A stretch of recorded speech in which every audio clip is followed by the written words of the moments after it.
Hey everybody, I'm going to give just a couple seconds to let anybody jump on that had seen about this. Okay, so if you're watching, say hey. If you're actually watching the replay, hashtag replay. So I'm actually just going to get started. I did write out my stuff because I tend to get very, distracted. Well, hold on one second. I always forget how to work this. All right. I'm trying to figure out how to get the comments to come on.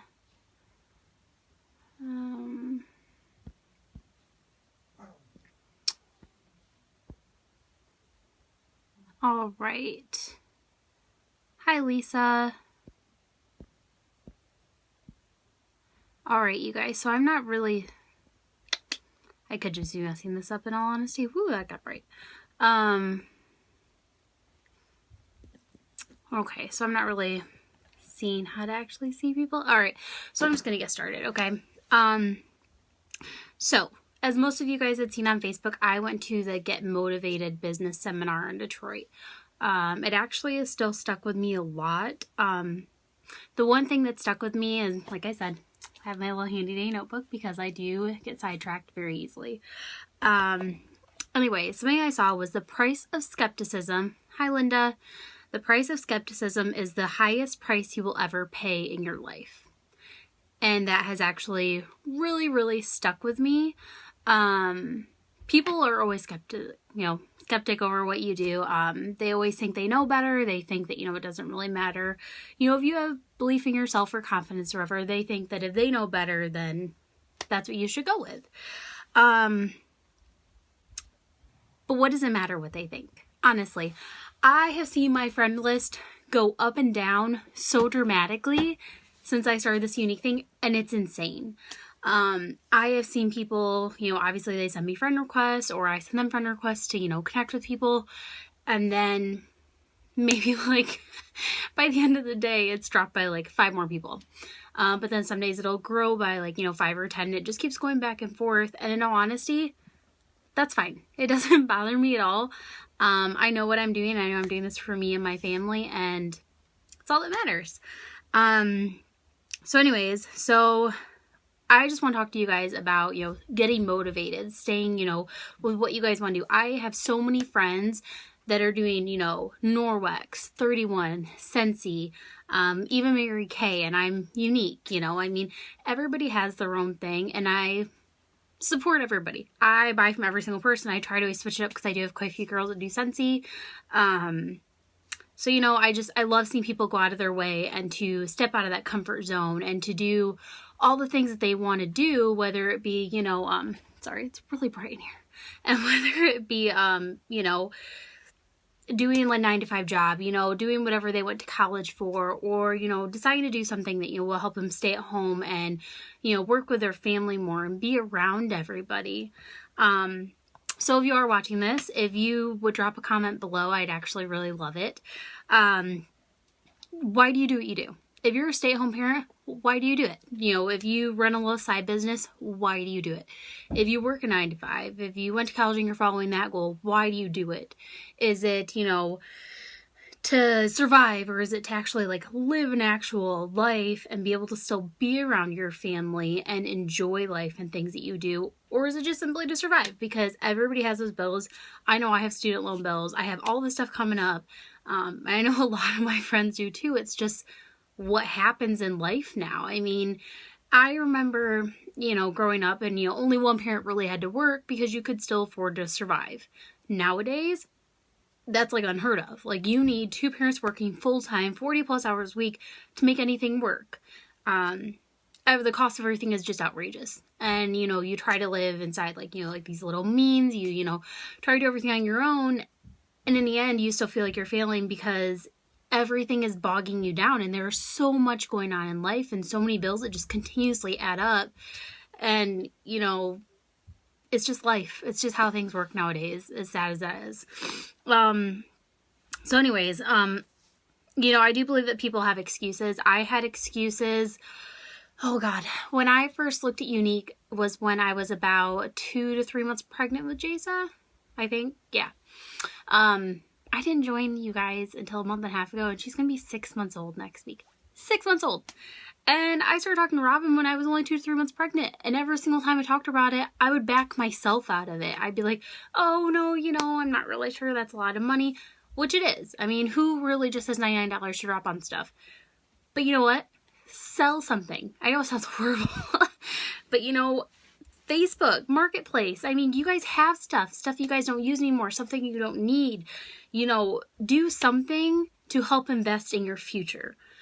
Who doesn't want a better future? I mean, I don't know anybody that can say that they don't want something better for themselves, whether it be, more money to travel, more money to put away in savings, more money for when they retire. Because so many people my age, with me just being 27, which still makes me feel really old. I mean, my oldest is going to be 5 next month.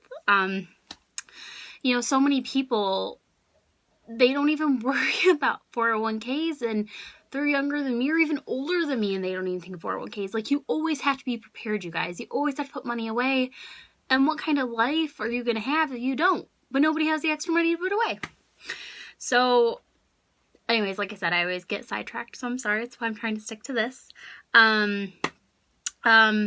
I know I did, and even that it was more about what other people would think than anything else.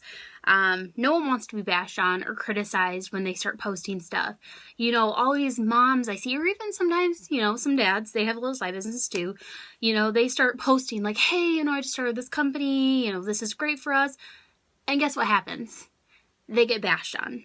You have people that'll come to them and say, get a real job, do this. Well, guess what? I had a real job. Because anything's a job if you actually, work hard at it. I worked 9 to 5. No, not even 9 to 5. I was at that place where I just worked from 7 o'clock in the morning until about 4 or 5 at night. Never took an hour lunch, never did anything, worked my ass off. And I missed out on so much stuff with my kids still. And mind you, it was because I didn't want to take that leap, you guys. I didn't want to say, oh, well, what if, I did this? Would it actually be better in the future? No, I stuck to what everybody said I needed to do. No, you need to stick at an 8 to 5 job. No, you need to do this because it's stable. Well, guess what? I'm doing better now than I was just working at the 8 to 5 job. So I'm going to say it again, though. The price of skepticism is the highest price you will ever pay in your life. That means every single other person out there that has skepticism against you, that is critiquing you, that is telling you can't do this, you can't do that, that's your downfall. Because if you listen to that, if you listen to those people that don't believe in you, guess what? You're not going to believe in yourself. Who wants to live like that? I have Jaden. Sorry, I pointed because he's out there. I always thought, I can never do that. Like, I can't do this, I can't do that. And you know what? Jaden is my biggest supporter. He, I didn't have my vanity desk anymore or anything. And he bought me everything I need for the stuff. And he's so supportive. And he's always there. And he, will take care of the kids. That way I can do my stuff on my own time. You guys always need that backbone. You guys need somebody to be supportive of you. And if you don't, that's fine. Support yourself, you guys. Be your biggest fan. Be your best critic, but in a good way, because there is constructive criticism out there. So do it for yourself. If you're not gonna, if you're not gonna listen to anybody else's opinion, listen to your own and know that you can do whatever you want to do and whatever you want to put your mind to. Like I said, have my notes on, turn the page. Stop letting other people dictate your life. Just like I keep saying, stop doing it. If I would have done that, I would be terrified to know where I'd be today. So I have a really big backstory. Not many people actually know about it. People that do are the people that are really close to me where they know all the details. But even then, they still don't know everything because I hid a lot of stuff. Mostly out of embarrassment and just, going through a lot of it. You felt like you had to go through it alone. Okay. So I'm not ashamed of my background anymore, you guys, though. So it's nice. And, I actually had an aware shelter. Yes, I went to a abused woman's home before when I was with my ex. I ran to it with my kids. Actually, I ran to it when we had our son and I was pregnant the next time. I had them call the other day. They asked me how I was doing. They were, proud of me, happy for me. and they asked me to come speak at the women's home. So guess what? I'm going to go speak at the women's home. I'm going to show those women that they can do anything they set their mind to. It doesn't matter if everybody else tells you that you can't. It doesn't matter if you don't believe in yourself at that moment. Find a way to believe in yourself, because you know you can do it. Hey everybody. Okay, so it's always like, nerve-wracking to bring out your backstory a little bit, but I'm not ashamed anymore, so here you go. So my first real relationship was with a guy. I went to Concord till I was 9th grade, went to Hanover to graduate, started dating this guy, then went to Jonesville. Yeah, not the best guy. So I was constantly cheated on, constantly downgraded. I thought that's what a relationship was, that you had to, still work for it, that you still had to be there for that person, that even if they were going to downgrade you, you needed to work for that relationship. That, that's what a relationship was constantly working on stuff. But it's not. I mean, it is, but it's not when you're in a horrible relationship. There's nothing else you can fix and work on. So I was with him for quite a few years. Finally stood up for myself, got out of it. But then I went into another bad relationship, which is the relationship most of you guys know about. So abusive in every category for years, never stopped, constantly cheated on, downgraded. He actually dated a girl at his job when I was pregnant with Brayden. So his job didn't even know that I was, in that picture. Didn't know I was pregnant, obviously, because they didn't know about me. Since he was dating a girl at his job too. So he couldn't even get off for the C-section of Brayden to be born. So I mean, at one point, because he was so abusive and manipulative, he actually handed me a razor and said, the world would be better off without you, because yeah. So anyway, so I'm just saying, there's so many things that people go through behind closed doors you don't know about. I have some friends that came to me after I finally, came to light with everything I had been going through, and they were like, hey, I went through that too. Do you know how less lonely the world would be if people actually told each other what they were going through, even if you're just, really good friends or not? So, Jackson got hurt. His biological dad, who was the one I was with, actually was abusing him. Didn't know about it till he was 3 months old. Took him to the ER because he was coughing up blood that night. It was the day he turned 3 months old. They took him, they did a chest x-ray on him. The doctor didn't even come back for a while. Next thing I know, the doctor came back with a police officer. And I got to watch while they took my 3-month-old away.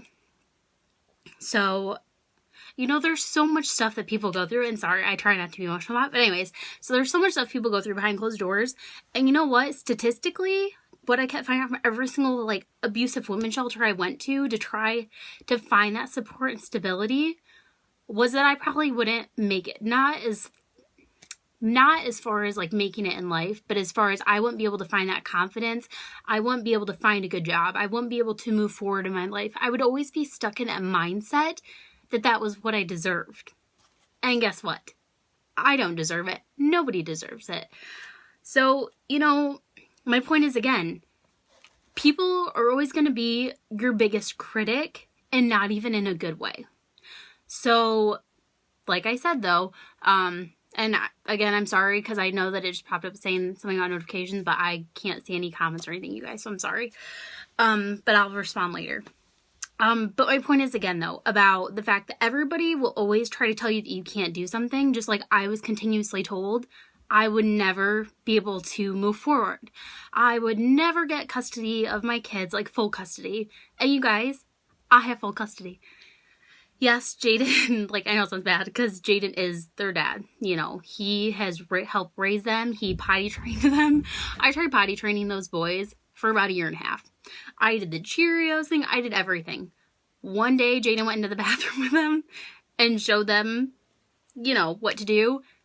2 days later, that's all the boys did.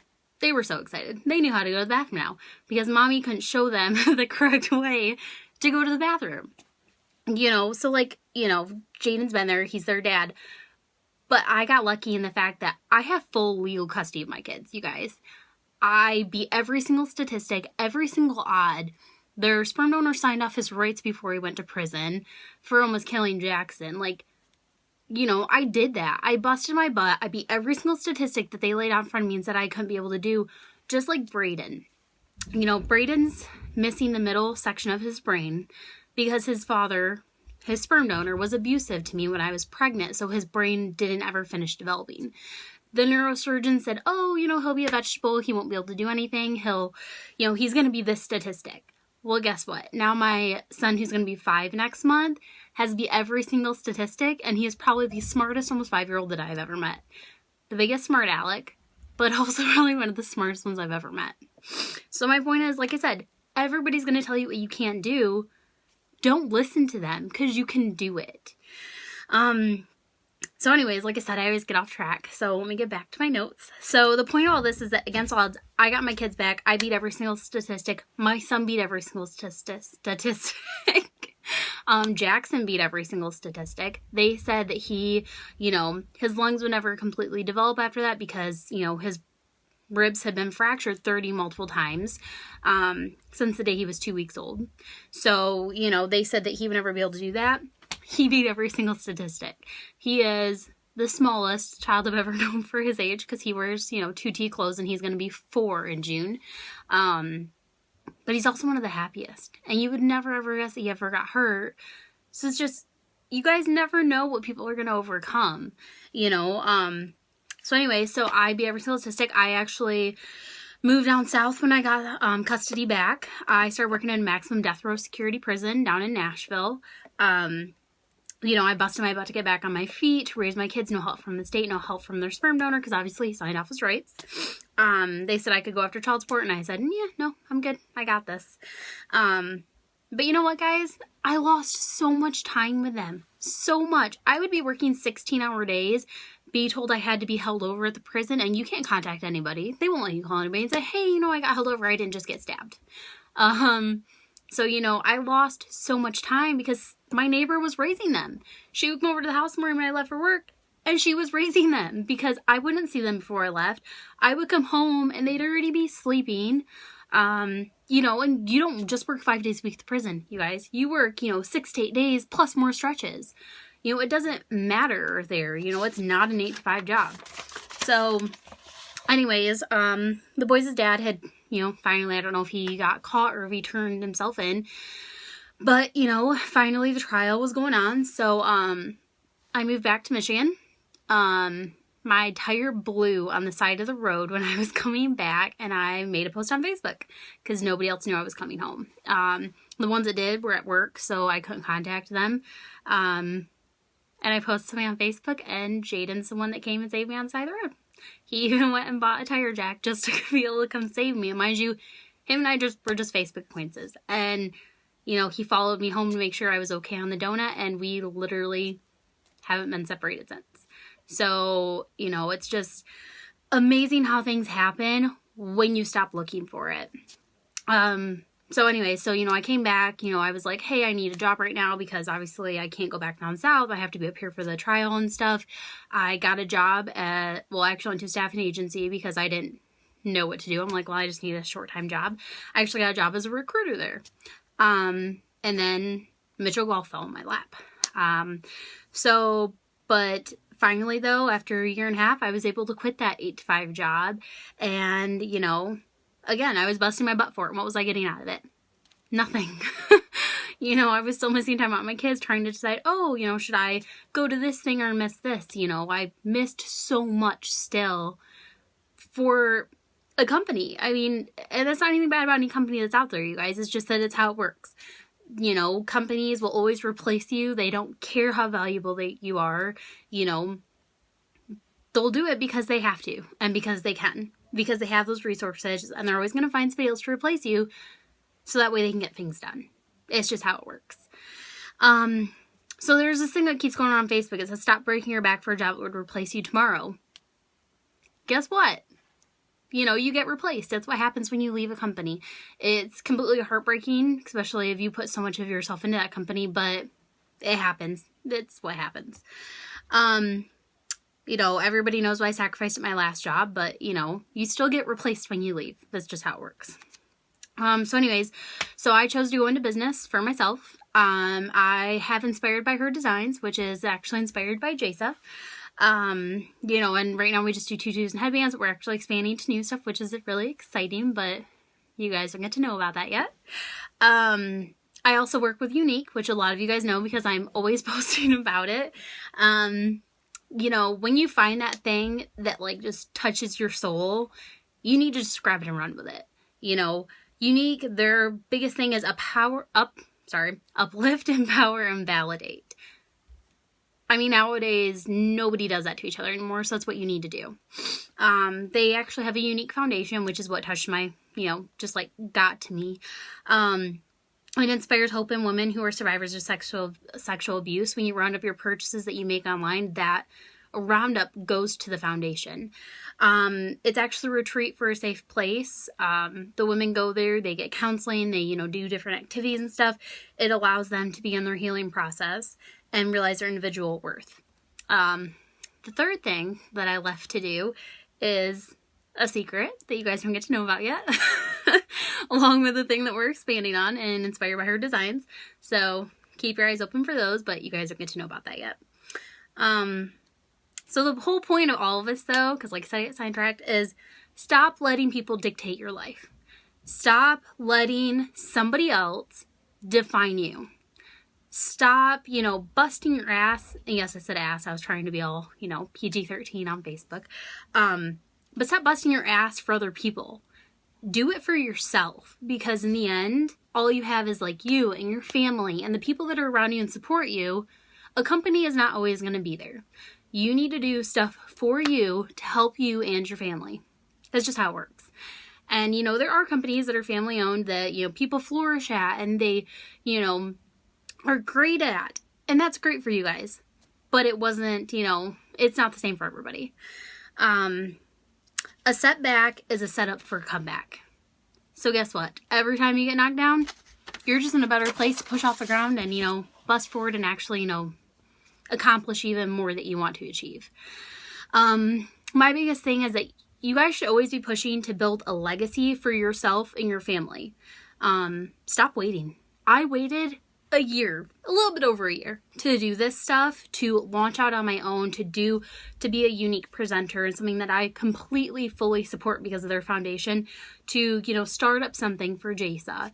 And it's not even just for Jasa, it's the fact that I'm not a pink frilly girl, which sounds bad because, you know, I have my roses in the background. But I like vintage. But I'm not a pink, like, overboard frilly girl. I like different stuff. Like, half of Jasa's tutus have black or gray in them with a little bit of purple.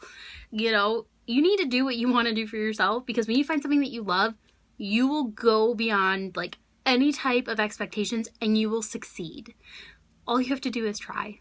I promise you that. So just stop waiting, okay? You guys, build a legacy for yourself, build it for your family, show your kids, and if you don't have kids, show everybody around you what you can do. It's not just showing them, it's showing yourself that you can do it.